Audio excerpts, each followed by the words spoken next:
guys, so mental health. I talk a lot about mental health. I talk a lot about my experiences with it. One thing that I haven't experienced with it is the law, not on a personal level. But as I'm studying to become a paralegal, I need to know more about how mental health and the law coincide, pluses and negatives, and everything in between. So one thing I can talk about without having to look up is what's commonly called a 5150 hold. 5150 is a penal code, which basically means that you're cuckoo for Cocoa Puffs. And typically it's because you're a danger to yourself or others. It can be a lot of other things, but that's the general gist of it. When you get arrested on a 5150 hold, you are technically arrested. There could be other charges involved. I have seen this done more in the homeless communities, as you know, and I'm sure you've experienced on some kind of personal level. There's a lot of people with mental issues in the homeless community.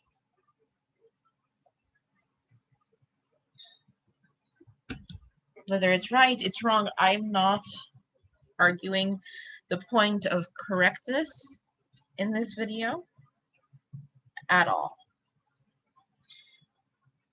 Typically, when you're on a 5150 hold, they take you straight to the psych ward.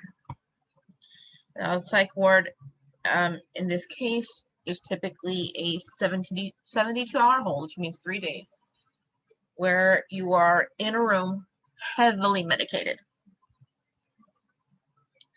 They test you for mental defect or disease.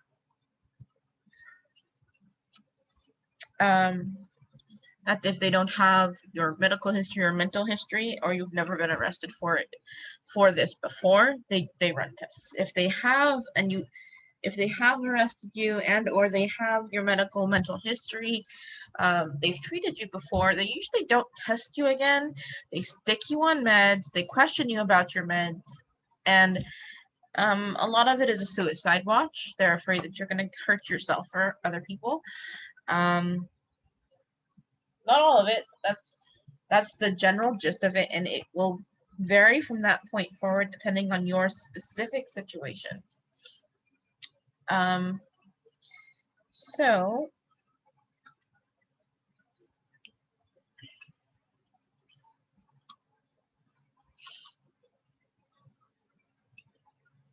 I decided to go ahead and start the Google search. My Google search for today is mental health and the law in California. Unfortunately, in the paralegal program, there are no specific classes that speak of mental health and the correlation with the law. Okay, so I'm going to go ahead and open up some links in different tabs so we can talk about a few different things.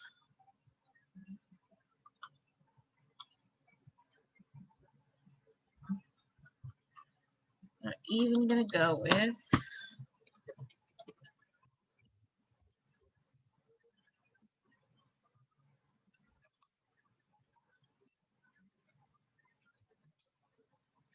let's see. Okay. Let's make this bigger so my blindness can read it, and so can you, hopefully.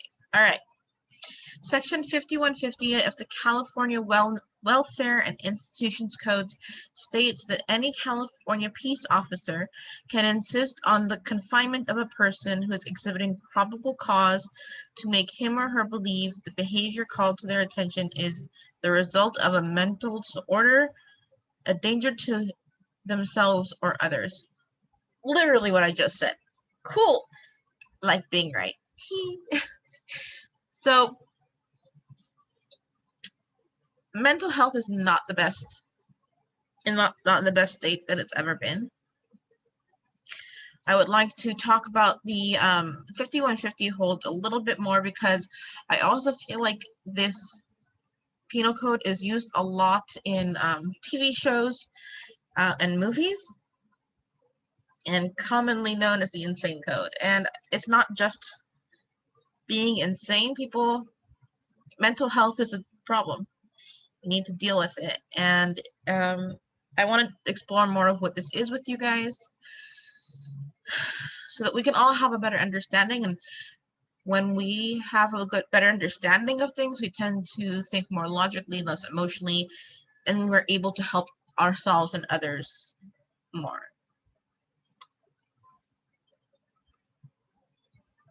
Alrighty, so what happens after the 5150 hold? At the end of 72 hours, if someone has been on a 5150 hold and still meets one of the 3 criteria, danger to yourself, danger to others, or gravely disabled, then the attending psychiatrist can file a 5250 or a certification for up to 14 days of intensive psychiatric treatment. I actually didn't know this. I did know that it can hold you longer if they feel like you are a threat to yourself or others. I have heard that before. What I didn't know is that it's called a 5250, or that it's for 2 more weeks. So let's go ahead and actually open up this link in another tab.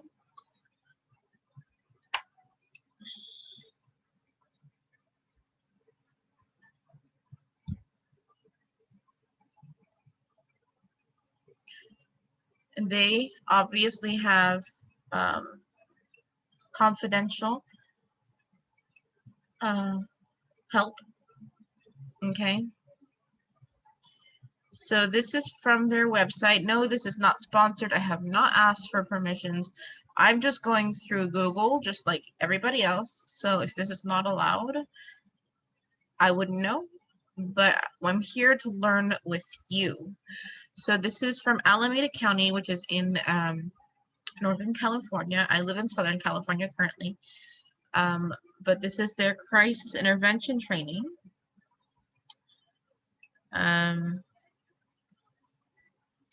Let's go ahead and watch what they have to say. I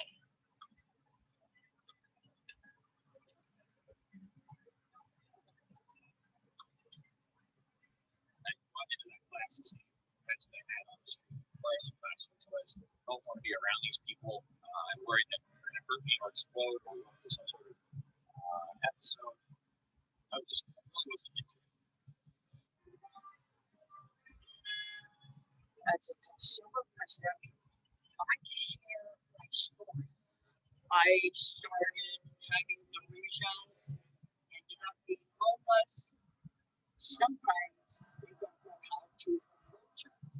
Maybe the body language is intimidating or fearful for me. And I may react to that. And then they may react to that. It's no fun for them to see me in recovery. It's very powerful. Family members and consumers have been a part of crisis intervention training from the very beginning. Behavioral health care for Alameda County really felt the need for hearing the voices of the consumers and the families with this lived experience with a psychiatric emergency. Chart here at the bottom that shows we were able to train 403 officers and 82 dispatchers. CIT provides this rare opportunity where you have so many people with so many different silos coming together. Everyone from law enforcement to educators to public health workers and the community themselves. Here in Alameda County, our CIT program is a 38-hour program. It has 18 modules. We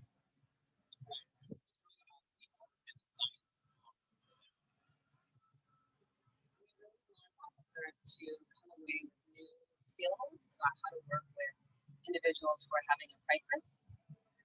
Other people are really good at this. I need you to calm down, sir. Please tell people to calm down. Never. Okay. I'm really good at my office.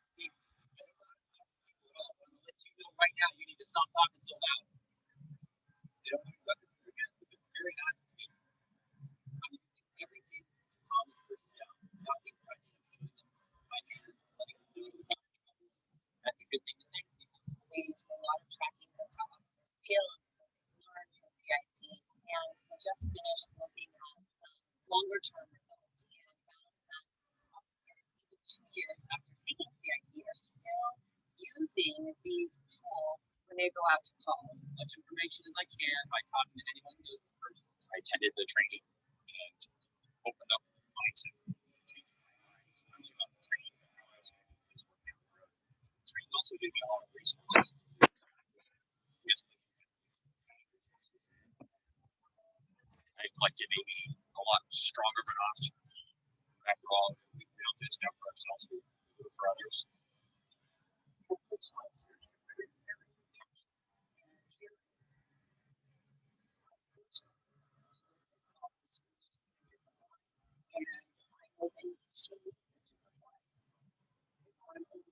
I personally human and police officers are human, but also and are very communities.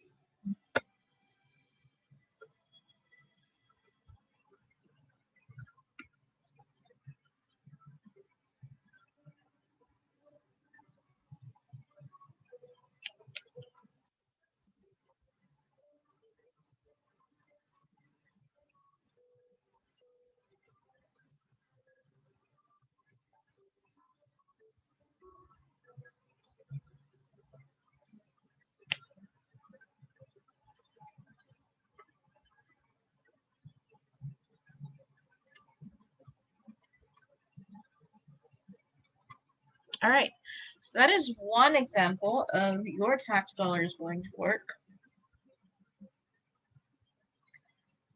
in that county specifically, and how it can actually help. Alameda County isn't, like I said, in Northern California, where I am from, but not where I reside.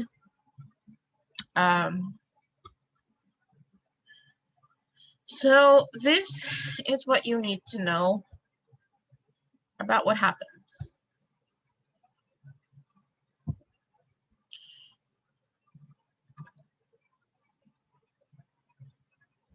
So this describes, again, what is the 5150 whole. It is the number of a section of the Welfare and Institutions Code which allows a person with a mental challenge to be involuntarily detained for 72 hours in a psychiatric hospitalization. A person on a 5150 can be held in the psychiatric hospital against their will for up to 72 hours. This does not mean that they will necessarily be held the entire 72 hours. It means that psychiatric hospitals have the legal right to do so if determined to be necessary. So yes, they are brought there often against their will because they have been deemed as harmful. They're viewed as a threat to themselves or others. Legally, they have a right to detain them there or hold them in the psychiatric hospital for up to 3 days. But it's up to the psychiatrist to say, yes, they're better and they can go home, or no, they're not. But they only have 3 days to do this evaluation and help them get better. So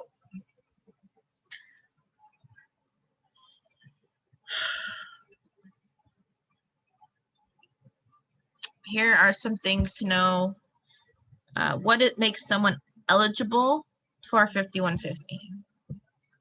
Okay. The person is a danger to others.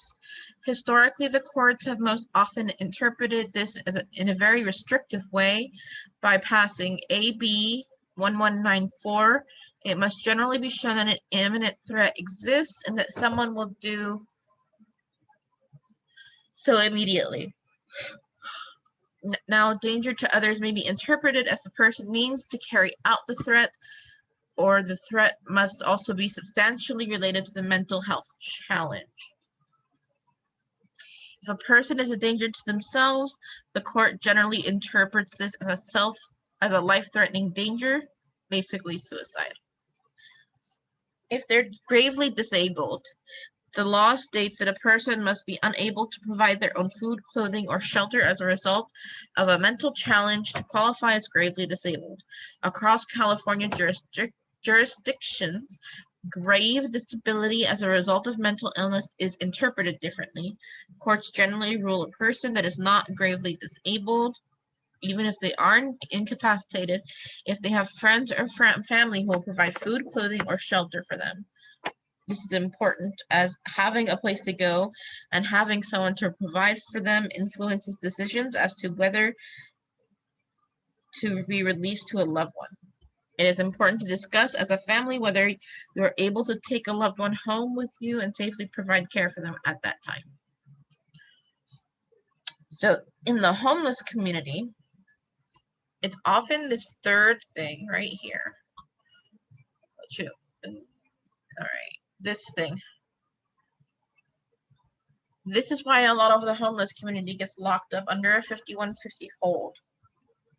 Because they are insane, they are technically incapacitated, and they can no longer provide for themselves. They don't have anyone to turn to, at least not that they know of or can think of. And often it's been many years that they've been in this situation. It's not usually someone who's newly homeless. Okay, so what's a 5250? Now remember, we just talked about this. A 5250 is a 14-day extension of the involuntary hold. As with the 5150, may or may not be able to hold someone for the entire 14 days.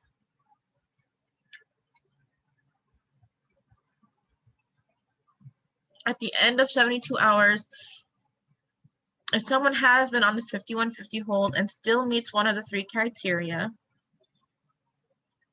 the attending psychiatrist, can file a 5250 certification for up to 14 days of intensive psychiatric treatment.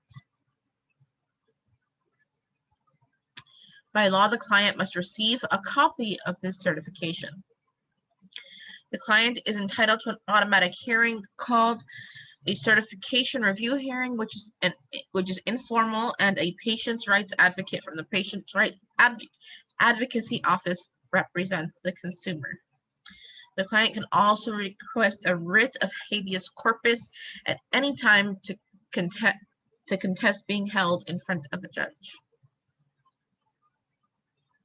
Okay, so I feel like we need to look up habeas corpus because that may... Okay, Google, what is the writ of habeas corpus? Habeas corpus is a recourse in law in which a person can report an unlawful detention by a person to a court request that the court order the custodian of the person habitually abusing the person to bring the prisoner to court to determine whether the detention is lawful. Habeas corpus is a recourse in law through which a person can report an unlawful detention or imprisonment to a court and request that the court order the custodian of the person, usually a prison official, to bring the prisoner to court to determine whether or not the detention is lawful. So basically, they can say, "Hey, I'm in my right mind. Person who wants to keep me is not." They have the right to this. Okay.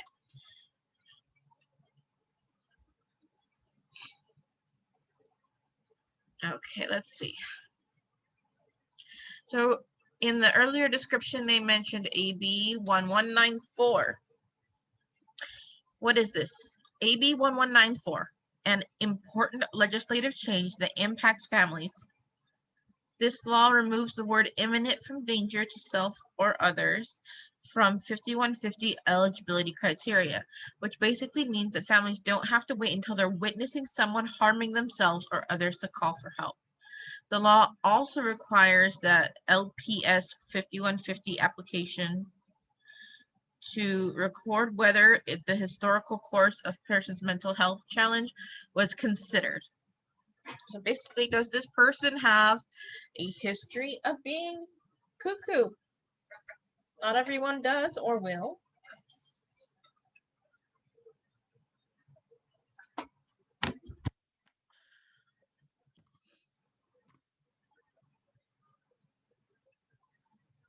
So what is a patient's right advocate? They are a part of the Mental Health Association in Alameda County. Again, this is the county that we're looking at. Our sisters program. Our patients' rights advocates are available to provide education and consultation on the laws governing mental health treatment, including involuntary detention. That right there is the number for Alameda County Patients' Rights Advocates. Every county has their own version of this. I don't know what it's called, but if you want help to find out what it is and how to find it in your county, I will gladly help you with this. Just contact me in the information provided in my bio. Okay, so as I said, we're gonna try to keep this a little more brief. Okay,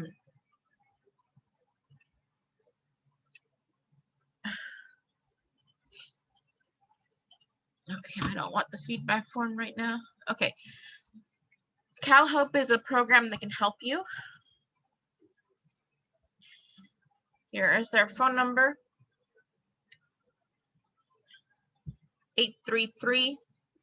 833-317-4673.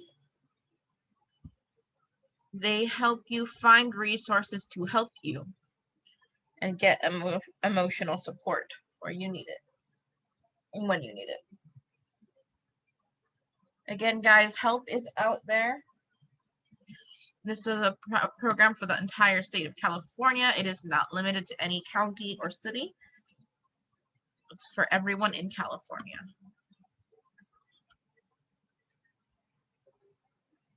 And I obviously some things have changed because COVID. Okay. But let's see, what does this say?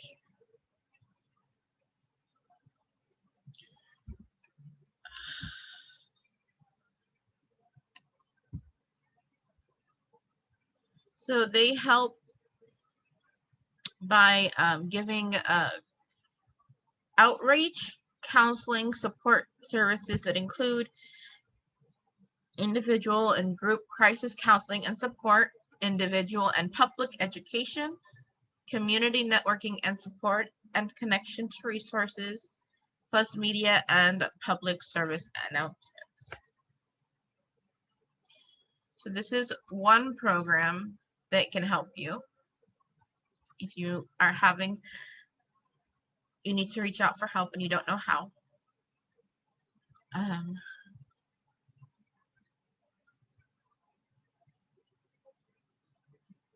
They also have toolkits you can download. So you can help out in your own local community.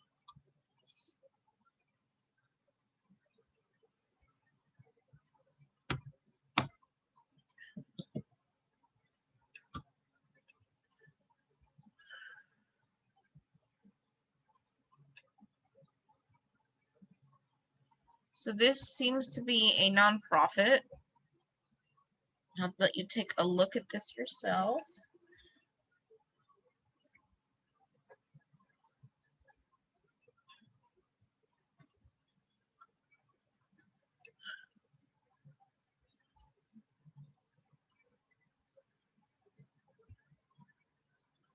They have members from all around the globe and roots in their roots lie in the psychiatric survivor movement, a growing worldwide and civil and human rights movement that fights for freedom of choice in the area of society's response to mental and emotional problems and distress.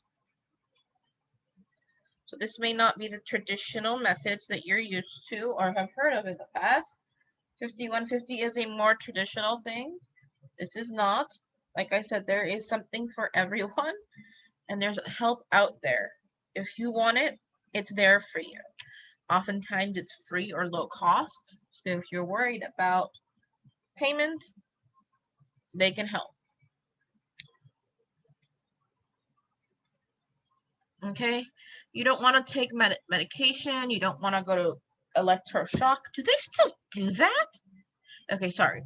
Apparently they do. So you may be forced into doing these things that you don't want to do because society tells you you need help, but the traditional things just don't do it for you, and that's okay. It doesn't do it for everybody, but it's a starting point if you don't know where else to start.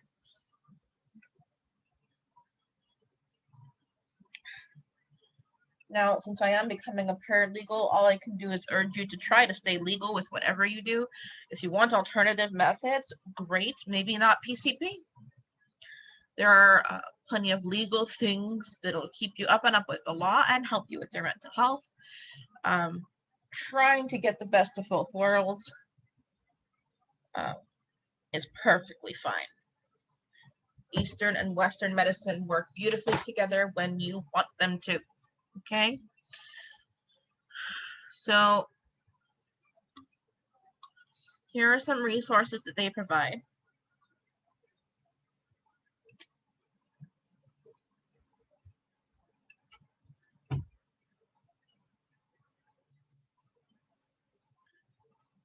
They provide resources for involuntary treatment, alternatives, organizing, and activism. So if this is a cause that you would like to get behind, go ahead and click on this link. For the purposes of this video, I'm going to click on alternatives.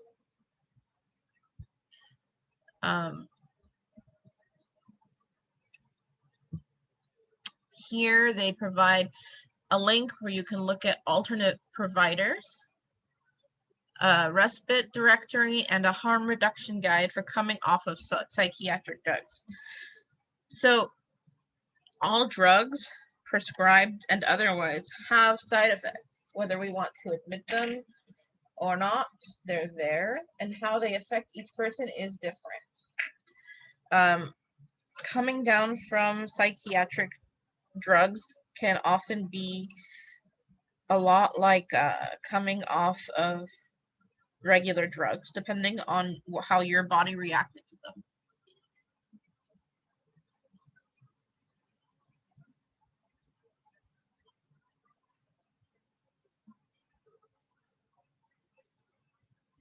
So you do need to be careful.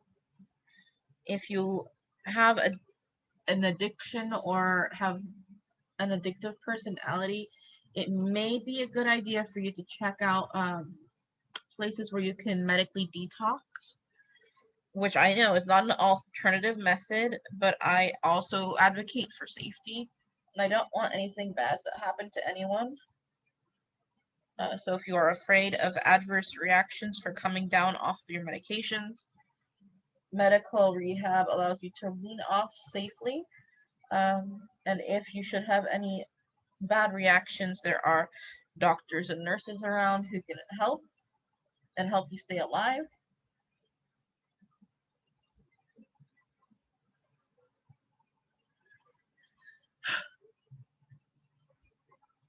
Just my 2 cents. So they do have those alternatives here if you are interested in them. Okay. Let's see what this is. This is called CalHospital.org, and this is their mental health laws. Okay.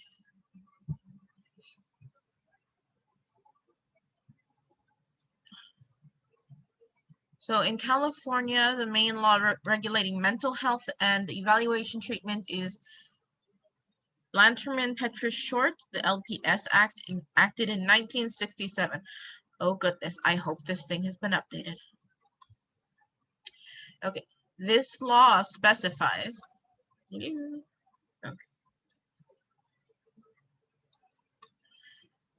procedures healthcare providers and law enforcement must follow, meaning there is a protocol, people. Okay. Something that they must follow before involuntarily detaining someone. which means they can't just detain you for shits and giggles, for mental health evaluation and treatment. So just because they think something's wrong with you, maybe potentially, you can't get locked up on a maybe potentially. There has to be something substantial there. Okay? The LPS Act also sets forth the rights of mental health patients, whether voluntary or involuntarily admitted, and contains procedural requirements that must be followed prior to providing specified types of treatment to mental health patients.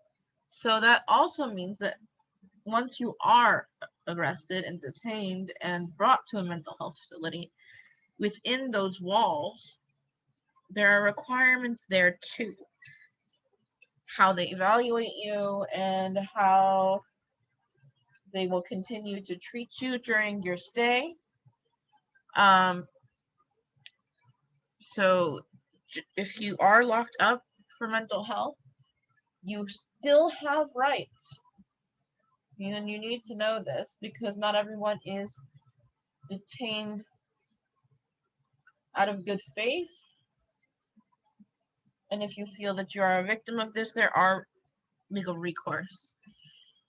Hospitals and other mental health care providers also need to understand that there are federal laws that govern mental health treatment and medical privacy, including the Confidentiality of Medical Information Act, CMIA, and the Health Insurance Portability and Accountability Act.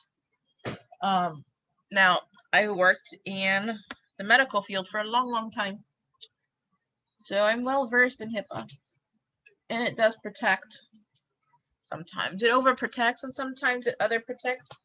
Laws are created by man and therefore not perfect, but HIPAA has helped a lot of people with their privacy in a lot of different issues, including their mental health,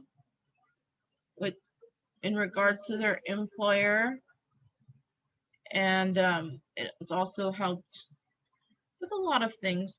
HIV is another thing that it's helped with privacy with, and other defects. There's to help with the healthcare professionals. There's all sorts of laws that govern their treatments and other things. So there's a manual right here. And there's lots of seminars on different methods to help them. But you will always be your own biggest advocate. And if you don't think you can advocate for yourself, there are a lot of people out there that can help you with this, myself included. There's something called Laura's Law for outpatient treatment. And that's only part of 2000. Oh my God, we are so far behind on mental health, you guys. I think we're back to Alameda County. Yeah, so these are some of the ways you can get help. I will be posting more about these programs and others in more videos.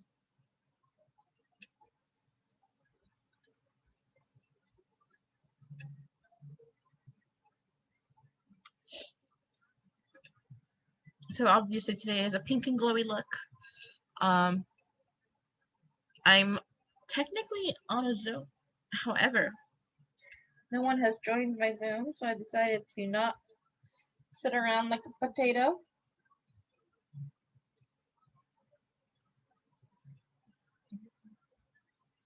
And make a video, hopefully. Excuse me, my nose is just a faucet today.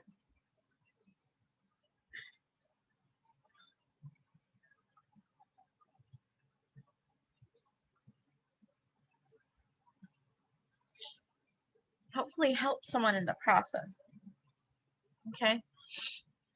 I can't find my tissues, that's why I'm using a rag. hate rag. I think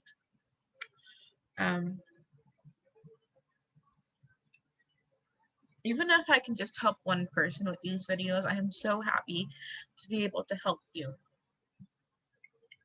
Whether it's a direct help or it's indirect, I could be helping you realize something about a friend or a family member, or to get resources for them. There's so many more resources and so much more legal stuff I can talk about and want to learn about with mental health. Again, as I said, in my paralegal program, as far as I know, there is nothing about mental health. I haven't seen anything. There may be a brief section on it for like in family practice, which is commonly associated with divorce. There is mental health issues along the entire path, and dealing with family can cause mental health issues or help them. I don't know your family, so I can't speak on their behalf.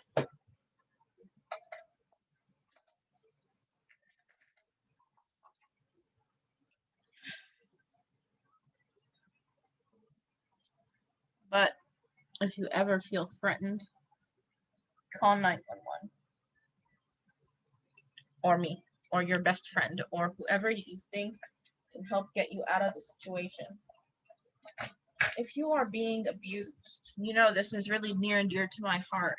There was recently actually an episode of 911. It's a show on Fox. I don't like Fox, but I do like some of their shows. About a woman being abused who called 911 and asked for pizza. Okay? You can do that. You can pretend like you're calling Domino's or whatever. I don't know, Round Table, Pizza Hut, whatever floats your boat. Many 911 dispatchers in real life have been trained on this, which is where this episode came from, real life.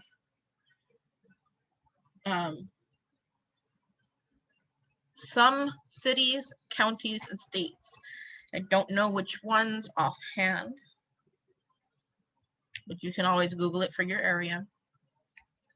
You can text 911, and they will text back.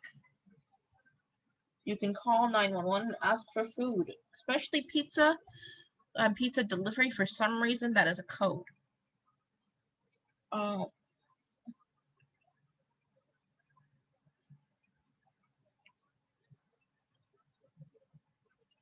They will ask you questions and you answer in pizza form. Like, how much danger are you in? I would like an extra large. Means you're in pretty deep.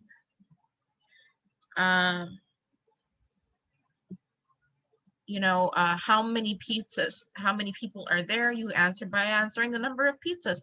Just one. Is there anywhere you can hide? No extra pepperoni. Which means that you don't have anywhere that you can hide from this person.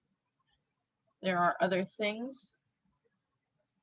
Also, besides Googling it, you can call your local county non-emergency number and ask them if they have any specific procedures for their area. Everywhere is slightly different, but I do encourage you to look for this. I only know what I could possibly do, and mine is through my channel. I've helped people before as they have helped me. But I want to try to reach more than just my friends. I want to reach you and your friends, their friends, their friends. I want to reach as many people may need help in these situations. A lot of bars and restaurants have a code now. It's a special shot that you order And depending on if you want extra ice or less ice or whatever, they know to walk you to your car, they know to call you an Uber, etc.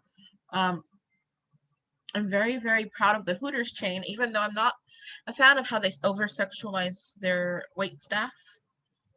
They are very protective, and they actually have a shot. I can't remember its name right now, but you can always Google Hooters rape shot or Hooters protective shot, and it'll bring you to a meme, what looks like a meme, but it's not a meme.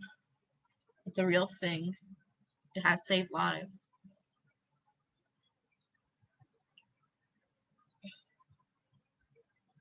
And right now, since we're all still in quarantine, but the world is starting to open up, I do want to talk about these things.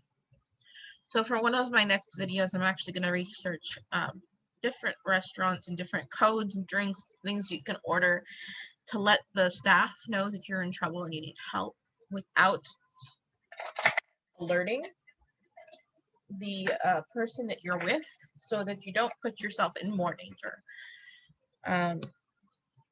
A lot of times if you are on a shit day and you need to get out of there in a restaurant,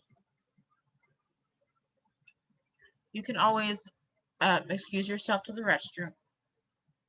And on your way there, you can, or even from the bathroom, call the restaurant staff, have someone come to the bathroom or right next to the bathroom and tell them your situation and have them escort you out the fire door in the back so that you can get to safety, or they can call the cops for you while you use the restroom.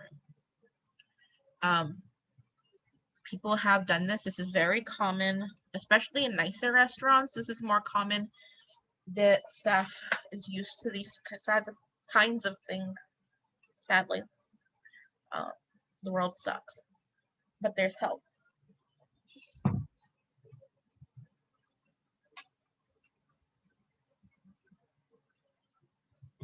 Not everyone will speak up for you.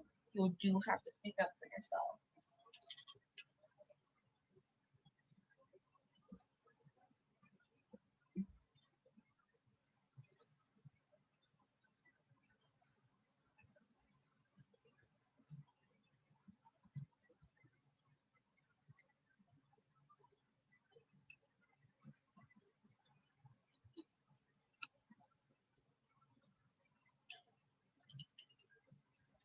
And let me tell you, there are a lot of excellent people out there who will help. And they will help with all of their might and then some. Okay. That being said, yes, I'm fully aware that there are sadly more shitty people than good people. Hard life.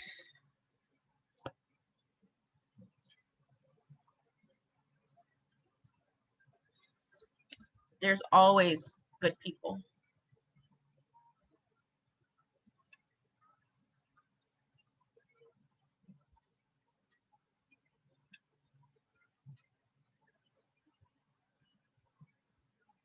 Know your circle. Love your circle. Expand your circle. And let them know they're appreciated.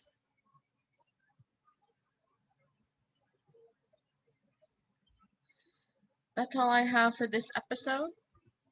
I will be posting pictures to my Facebook soon with my look of the day. And I do hope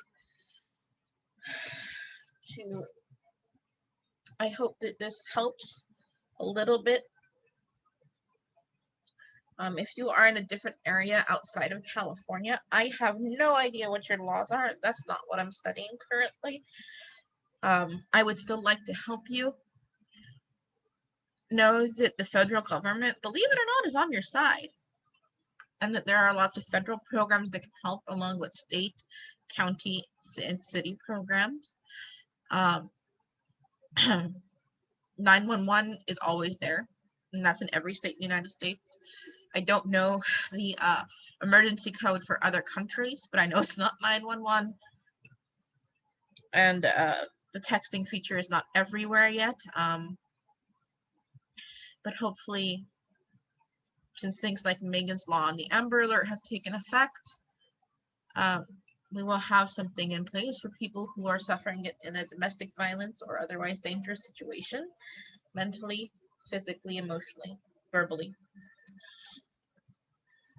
No abuse is okay. So I hope this also just kind of opens your eyes to the world of mental health care and how it coincides with the law. Have a blessed day. Stay safe. Stay home.